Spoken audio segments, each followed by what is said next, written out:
Mr. Shelby, this is Monsieur Paz from Paris. It's good of you to see me. You just came from Paris, eh? You know Paris? They said you were French. No. I came here from Paris. That does not mean I'm French.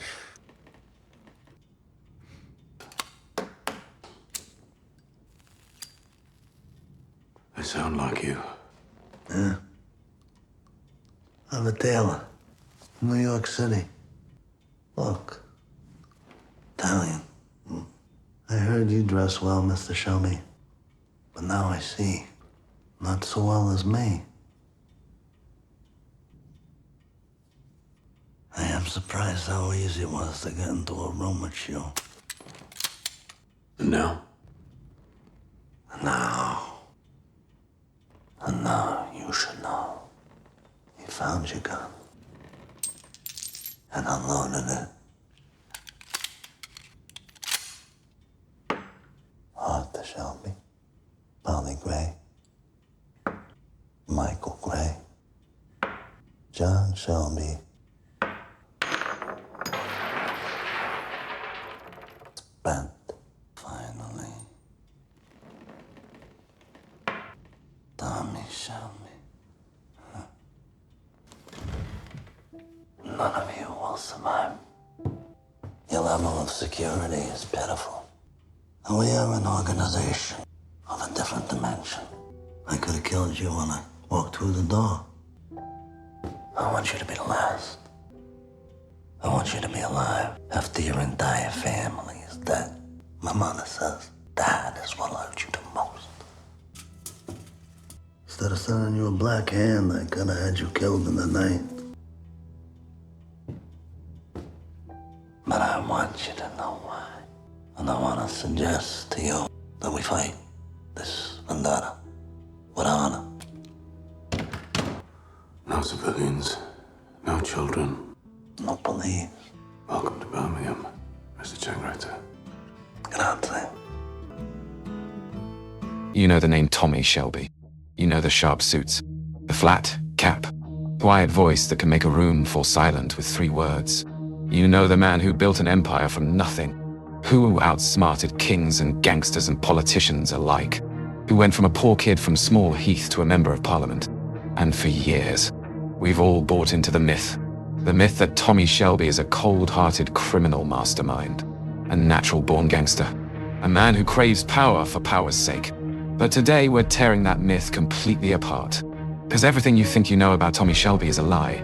Do you hear the shovels digging in the dark? For Tommy Shelby, the war never ended. It just changed shape into a calculated, dissociative path to power. Every brutal decision he ever made, every empire he built, every person he betrayed, every life he gambled with, all of it traces back to the mud and blood and tunnels of the Somme. Today we're mapping every part of Tommy's character back to the trauma he carried from the trenches. We're using real psychological research from the Department of Veterans Affairs, real historical data from the First World War, and every single canonical detail from all 6 seasons of Peaky Blinders. No fan theories, no made-up drama, just the cold, hard truth that's been hiding in plain sight this entire time. If you've ever rewatched Peaky Blinders and felt like there was something deeper driving Tommy's choices, something beyond just greed or ambition, this deep dive is for you. We're going to break down the traumatic soundscape of the Somme and how the rhythmic thud of shovels in the dirt became Tommy's internal metronome for every crisis he ever faced. We're going to contrast the laughing, carefree sergeant from before the war with the cold, calculating strategist he became after, to show how the death of his empathy wasn't a choice. It was a survival necessity. And we're going to connect his constant, unshakable fear of being buried alive to his obsessive need for total control and environmental dominance in every single room he ever enters. Before we dive into the psychology and the show details, we need to talk about the real history of the Battle of the Somme, because you can't understand Tommy Shelby if you don't understand what he actually lived through. The Battle of the Somme began on July 1, 1916, and it remains one of the bloodiest battles in human history. On the first day alone, the British Army suffered 57,470 casualties. Nearly 20,000 of those men were killed. By the time the battle ended in November of 1916, Total casualties on both sides topped 1.2 million men. For context, that's more than the entire population of Birmingham at the time. Tommy Shelby was a tunneler, a sapper, one of the men who dug tunnels under no man's land, under the German trenches, to plant explosives and blow up the enemy lines from below. This was not just dangerous work. It was psychologically torturous. The tunnels were often no more than 2 feet high and 3 feet wide. The men had to crawl through mud and water and human waste in complete darkness, with only a candle for light. They could hear the German sappers digging on the other side of the wall, just a few feet away. At any moment, the tunnel could collapse, burying them alive, or the Germans could break through and kill them in the dark, with no way to escape. A 2023 study from King's College London, and the results are staggering. The study found that tunnelers were 300% more likely to develop chronic shell shock, what we now call PTSD, than infantry soldiers who fought above ground.